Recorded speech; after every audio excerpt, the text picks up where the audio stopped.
All right, everyone. This is a grammar video.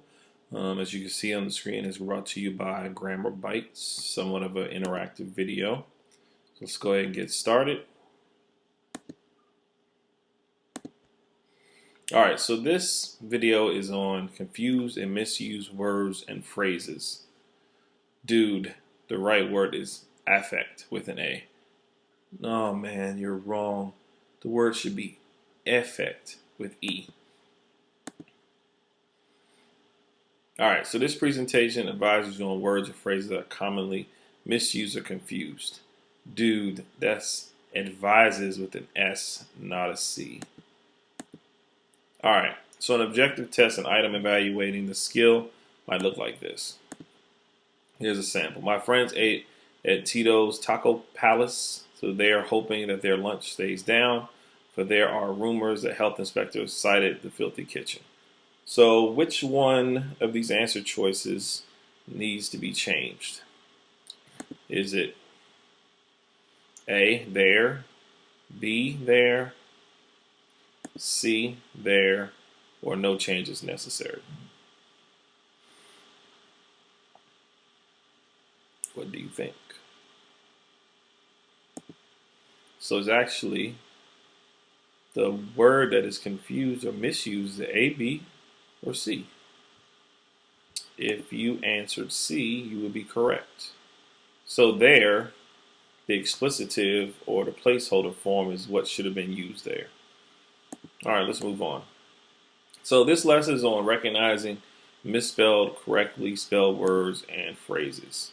So for example, all right versus all right, a lot versus a lot, right, right, and right, should have, should have, supposed to, and supposed to. So all of these are spelled correctly. All of these are spelled wrong. So if you were spelling all right this way and all these other words, you've been spelling those wrong. And they're commonly confused words. All right, so we got to recognize the distinctions between the words and know the differences. So 3 or more, you would use the word among. There's only 2, you use the word between. Amount is a non-count word, so the amount of butter, whereas number is a count word, the number of cookies. Adjective, good is considered an adjective, whereas well is an adverb. Explicit is evident and unambiguous. Implicit is ambiguous. All right, let's move on. Know the difference that a single new letter can make. Now, these are very commonly confused. So you use A before a word beginning with a consonant sound. All right, so C, any words that have a consonant sound, use A. Use an before a word with a vowel sound. That's how you determine the difference between A and an. Already before, already is completely prepared. All right. Idea is a thought or conception. Ideal is a concept of something perfect. Lose is free from restraint. Lose is to suffer the deprivation of. So this is like you lose something, not lose. Or loose. I'm getting confused now. So were and where. Where is a place. Were is past tense of are. It's a lot to learn.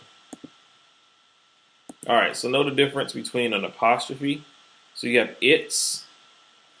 It's a pronoun which means belonging to, whereas it means it has. So then you have whose, which means belonging to. Who stands for who is. Your, belonging to. Your is you are. So make sure possessive nouns never contain apostrophe. So the easiest way to remember this is to understand what the apostrophe stands for, and when you break it down, how it fits into the sentence. So contractions do contain apostrophes. All right.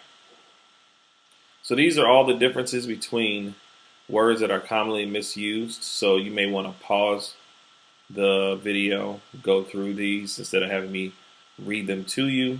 And take a minute, make sure you understand the difference. And I know it can be complicated, but you want to just be able to read them and make sure you know the difference, especially when it comes to your writing. All right, same thing with homophones. Here are a list of homophones that are commonly misused. So make sure you know the difference. And the one that I've seen the most is whether and weather, along with through and through, and principle and principle. So make sure you know the difference between these. All right, I know. I can sense it in the video. Your brain's getting full, so just relax. We're almost there. So this is very important. Now know the difference between to, and to. To is a preposition. Jonathan drove to the seafood shop. It begins with an infinitive. He hoped to buy for a squid, where to shows the degree. The squid was too expensive. So to was the first octopus, and then to obviously deals with number. So make sure you know the difference between those three. Here's one of the most important ones, there, and there. There is an explicitive, a placeholder to delay the subject. There's a turtle in the road. So use there to indicate a place. Across the road is a lake. The turtle hopes to get there. There as a possessive pronoun. Most drivers don't see the turtle. Their eyes are glued to their cell phones. And then there, which is the contraction for they are. They are also distracted by other devices like the radio navigation system. So make sure you understand the difference between those three, because they will be on the quiz. So you cannot use a dictionary when you take an exam, nor can you on my quizzes. So you want to make sure you know the differences. So obviously we want to rely on our gut feelings if you're unsure. So, I mean, oftentimes your eyes have seen it in print and your brain has registered it. So trust your gut, what feels right when in doubt. All right, so let's take a quick test.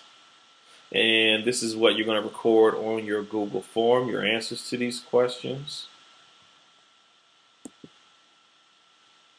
So in the items that follow, choose the option that corrects an error in the underlined portion. If no error exists, choose no change is necessary. So it's your turn. Let's see what you can do. All right, number one. Take a minute, read it, and then put your answer. All right, here's question 2. So read that and put your answer there. Here's number 3. Number 4.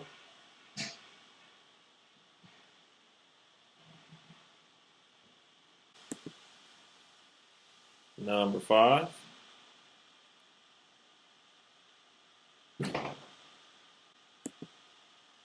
Number 6. Number 7. Number 8. Number 9. And finally. All right, so that concludes our presentation of grammar bites, and we will do a follow-up class activity in class on commonly confused words.